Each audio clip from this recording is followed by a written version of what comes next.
Buenas noticias de gran gozo. Amén. Esa es la que damos aquí en nuestro programa de televisión y de radio. Quisiéramos compartir con ustedes pensamientos que van a llevarnos al cielo.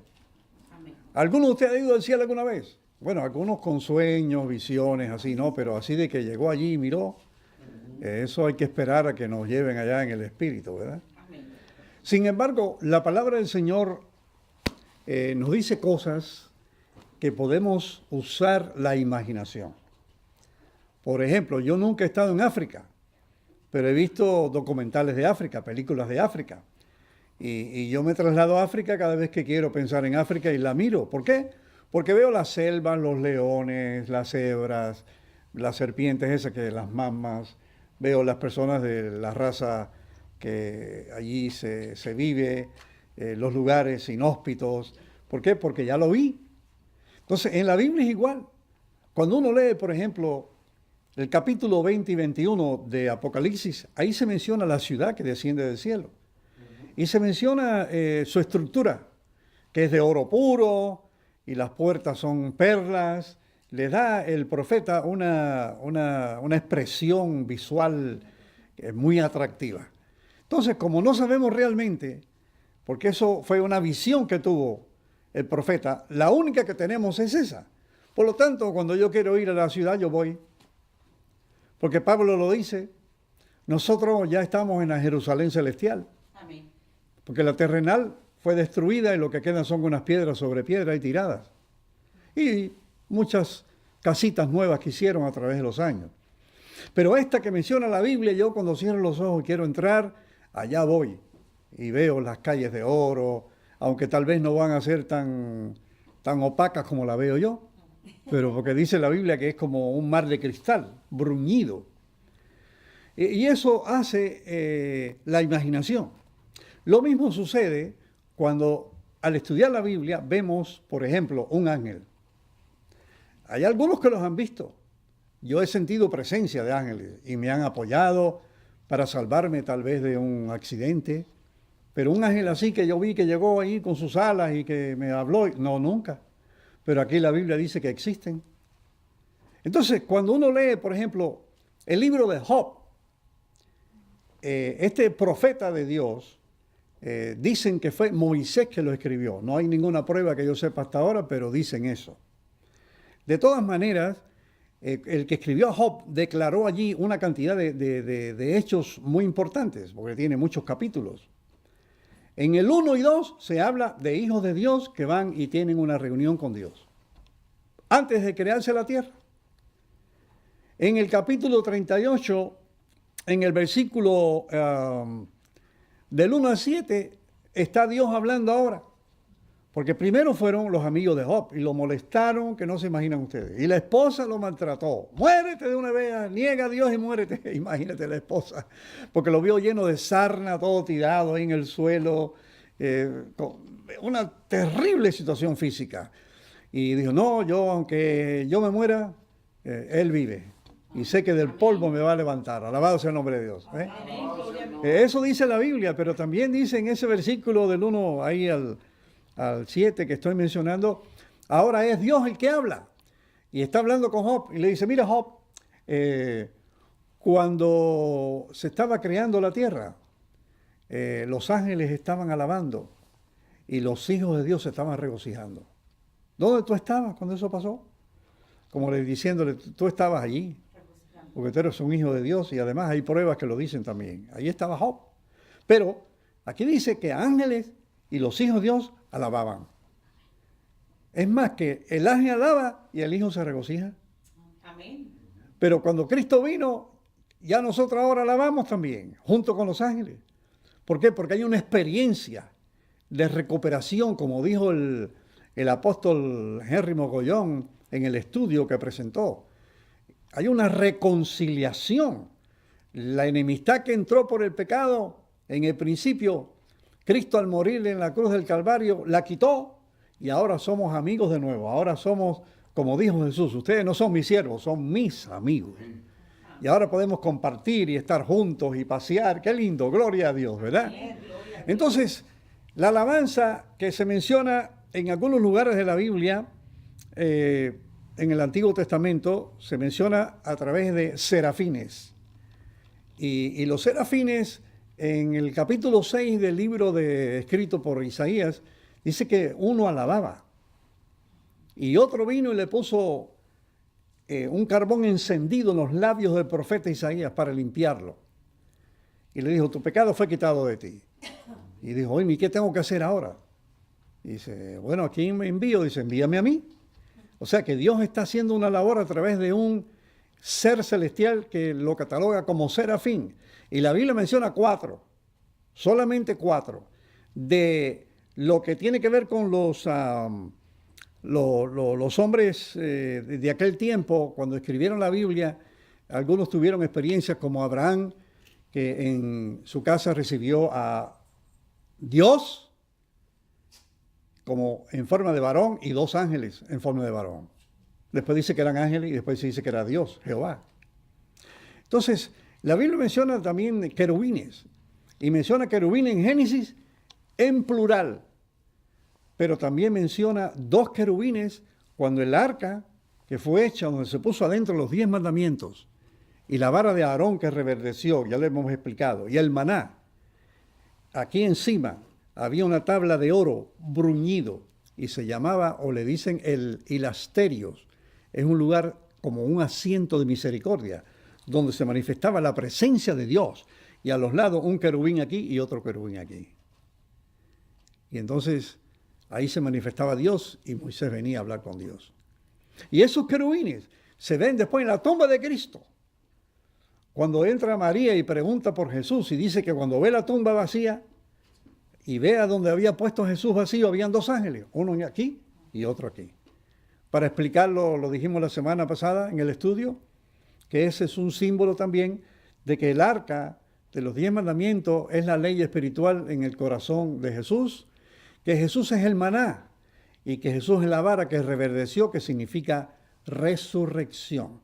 Y por eso se quedó vacío en el sentido que ya no hay ley que te condene. Porque en el antiguo pacto esa arca se quedó escondida en una cueva hasta hoy y nadie la ha encontrado. Nadie ha podido encontrarla. Como Dios preparando el camino para que viéramos el arca perfecta. Porque, como dijimos también, el arca donde estuvo Noé con su familia, le sirvió para salvación.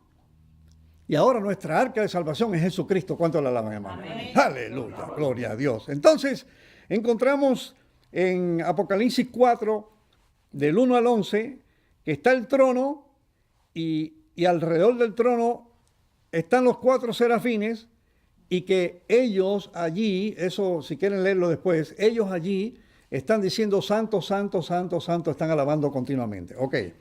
En Apocalipsis 5, del 1 al 14, están cantando ahora también, pero es un cántico nuevo, donde dice, inmolado has sido, nos has redimido para Dios con tu sangre, de todo linaje y lengua y pueblo y nación, y nos has hecho para nuestro Dios reyes y sacerdotes, y reinaremos sobre la tierra, y toda criatura alababa. ¿Oyeron ustedes? Ahora en Apocalipsis 7, del 9 al 17, se habla de una gran compañía que ninguno podía cantar. Nadie podía contarla. O sea que tú vas viendo en Apocalipsis, primero los serafines, después tú ves cómo están cantando 24 ancianos y los serafines, un cántico nuevo, y después tú ves cómo hay una gran compañía que nadie podía contar delante del trono. O sea que Apocalipsis te va llevando desde el capítulo 1 que dice que Dios nos hizo reyes y sacerdotes para Dios Jesucristo, y el 5 y el 15 que vamos a leer ahora. ¿Ya tienen el 15 listo? Bueno, vamos a leer aquí en el versículo número 3. Dice que estando allí en la presencia de Dios cantaban el cántico de Moisés, siervo de Dios, y el cántico del Cordero, diciendo, grandes y maravillosas son tus obras, Señor Dios Todopoderoso, justo y verdadero es tus caminos, Rey de los santos. ¿Quién no te temerá, oh Señor, y engrandecerá tu nombre? Porque tú solo eres santo, por lo cual todas las naciones vendrán y adorarán delante de ti, porque tus juicios son manifestados. Alabados el nombre de Dios. Miren, esto yo voy a continuar ahora la segunda parte. porque se me fue el tiempo tan rápido, pero vamos ahora a hacer un repaso en la segunda parte. ¿Cuántos están de acuerdo? Sí, amén, un aplauso. Habíamos hablado del celo sin ciencia, que se queda en el Sinaí, digo yo. O sea, la persona que tiene celo de Dios, pero sin ciencia, se queda dando vuelta alrededor del Sinaí. Y Pablo lo dice, procure establecer la justicia humana que es por la ley. Así es. Por otro lado, le da las espaldas al Calvario. Buen punto. Ujú. Ignora la justicia de Dios que es por la fe, dice Pablo. O sea, ignora el Calvario y se pone a dar vuelta alrededor del Sinaí, a rendirle cultos a la ley, por así decirlo, olvidándose de la gracia.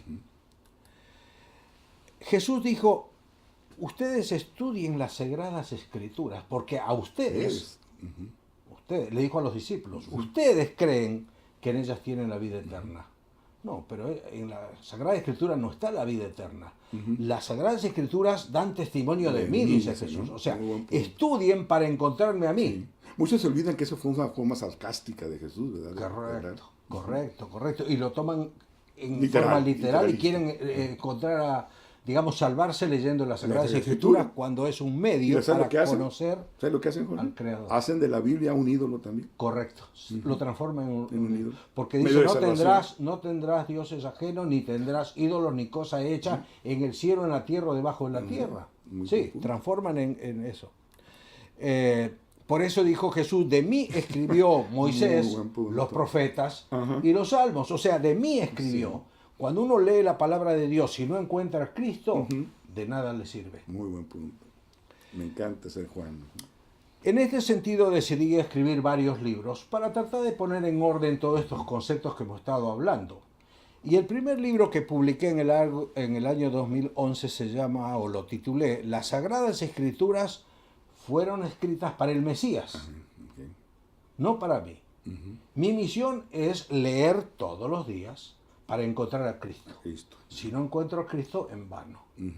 Esa ha sido la motivación y ustedes pueden ver la carátula de este libro.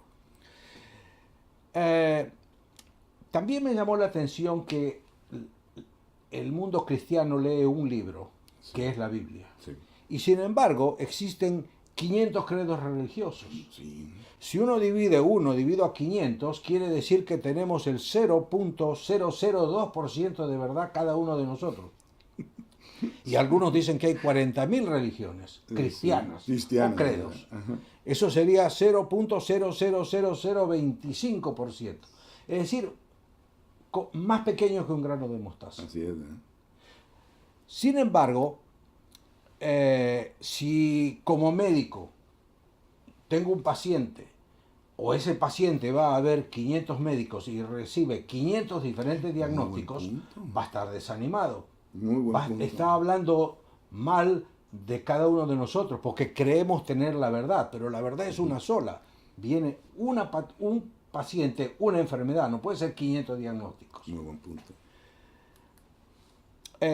Dios, antes de venir a esta tierra, vamos a imaginarnos a Jesucristo, Dios Jehová, Dios creador del universo, que para nuestra comprensión tomó el nombre de Hijo, siendo Dios.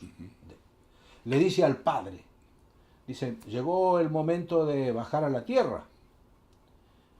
Y entonces, para eso yo con el Espíritu Santo he estado preparando un libro y vengo desde Moisés, venimos preparando un libro que inspiramos nosotros para que cuando yo llegue a la tierra y comience a crecer, entonces pueda saber para qué fui.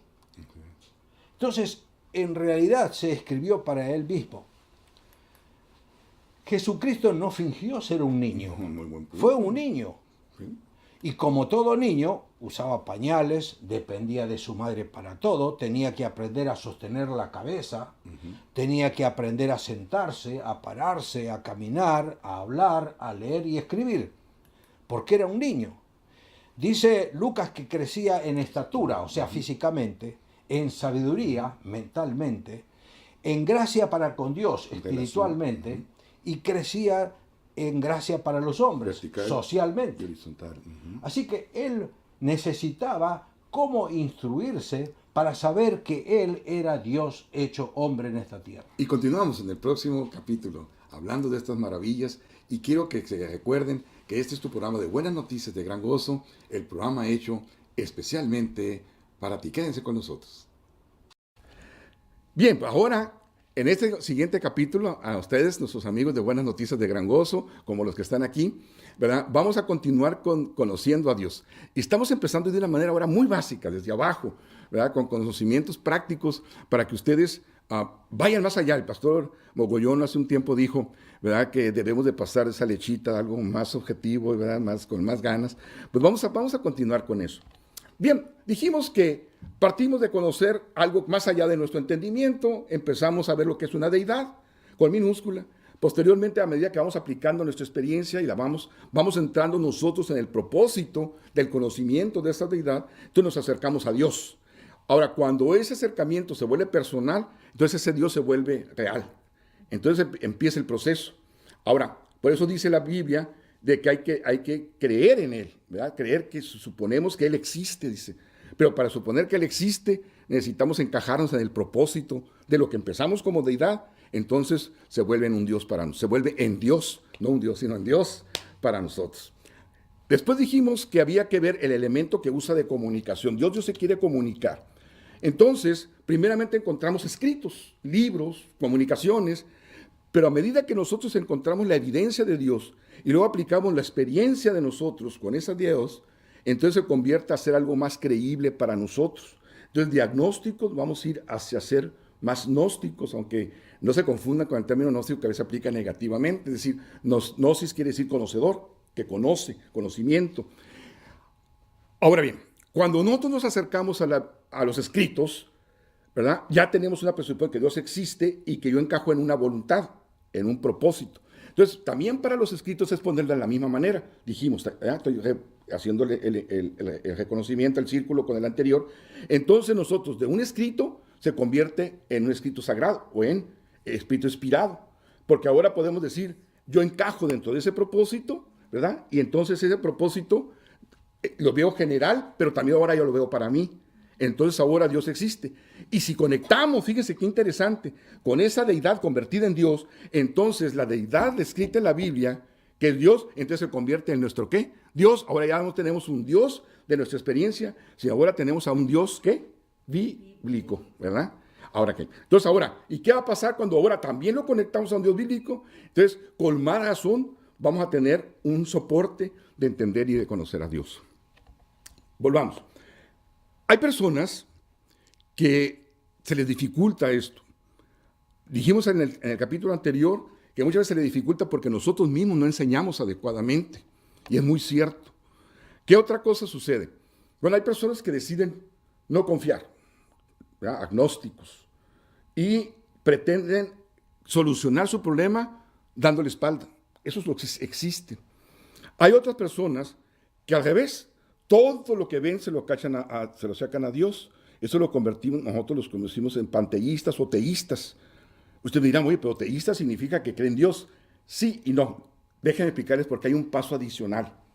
Para poder entender a un Dios bíblico, tenemos que entender a un Dios triuno que le llamamos. O sea, la dimensión trinitaria de Dios. Sin la dimensión trinitaria de Dios no hay cristología. ¿Por qué? Déjenme explicarles por qué. ¡Wow! Ahí les va. Nos acercamos a la Biblia, ya vimos que ahora la Biblia es un órgano, ¿verdad?, que va vinculado con nosotros, se vincula con el Dios con mayúscula. Dice entonces en Juan capítulo 17 y versículo 3, en palabras de Cristo, dice, esta es la vida eterna, que te conozcan a ti. Y punto. ¿Ahí termina el versículo? No, ¿verdad? ¿Qué sigue diciendo? ¿Y a qué? Y a Jesucristo, a quien has enviado. Entonces allí irrumpe otro elemento. Entonces necesitamos entender.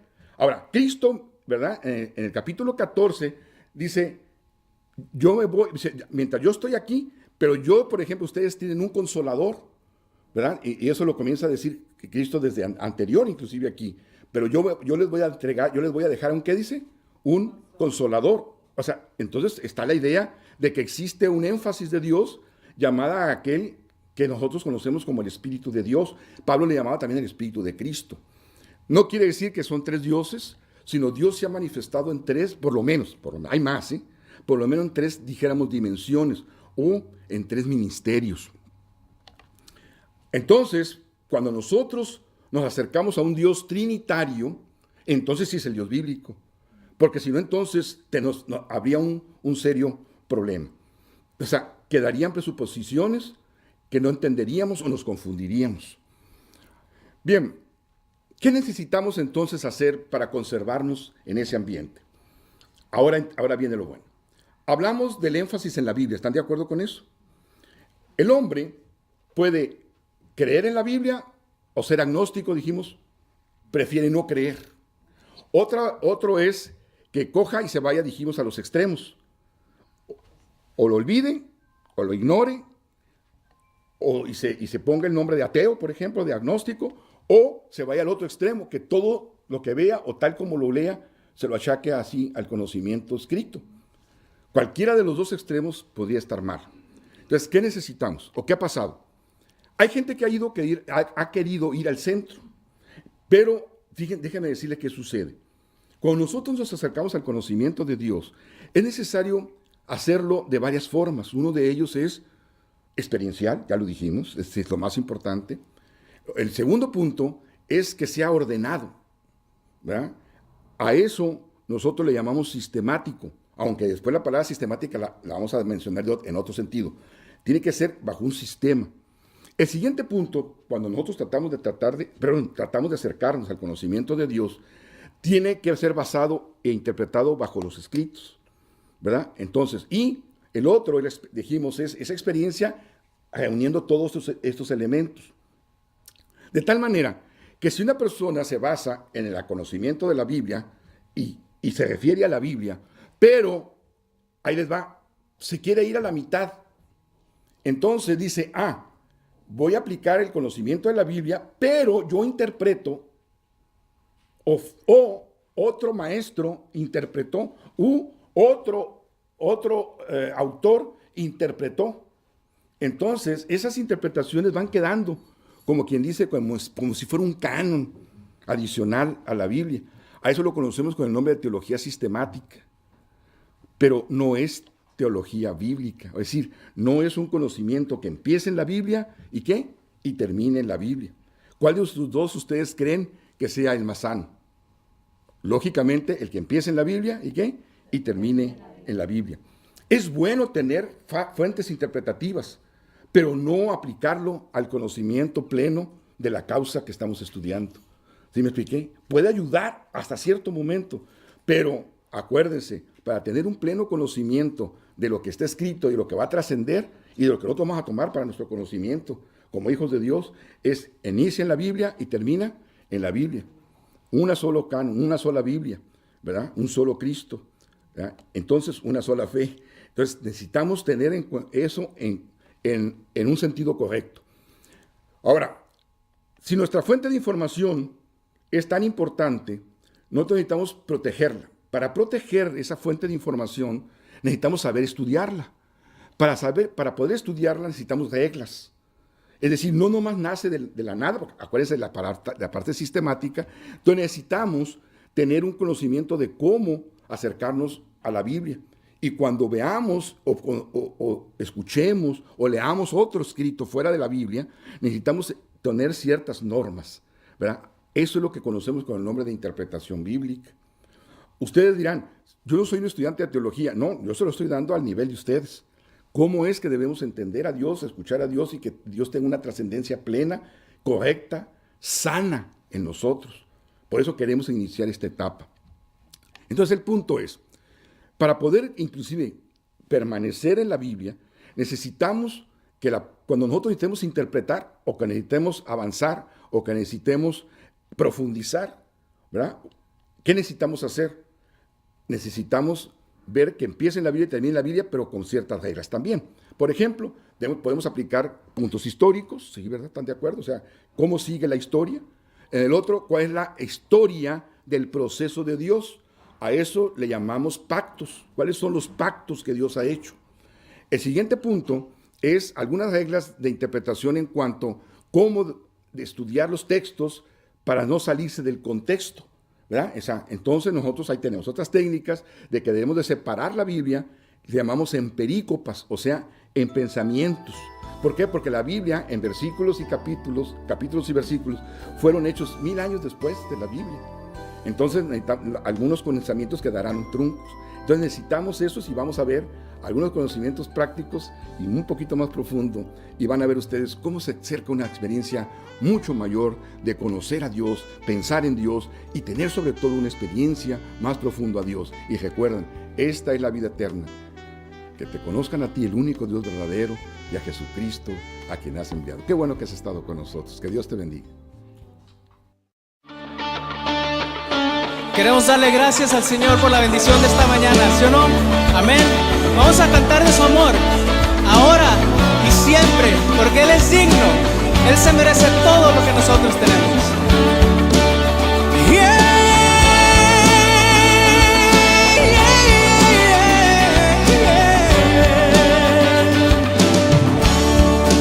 Naturaleza toda habla del amor de Dios. Las estrellas también, las estrellas y la luna, y la hermosura de un amanecer, la sonrisa de un niño, la ternura de una madre. Cada esquina de este mundo habla de su amor.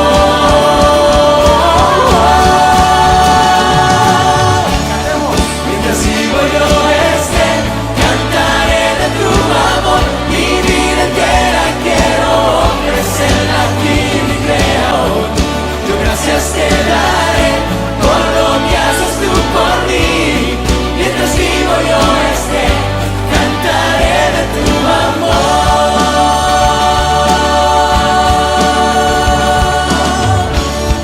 De los montes a los valles, de los ríos hasta el mar,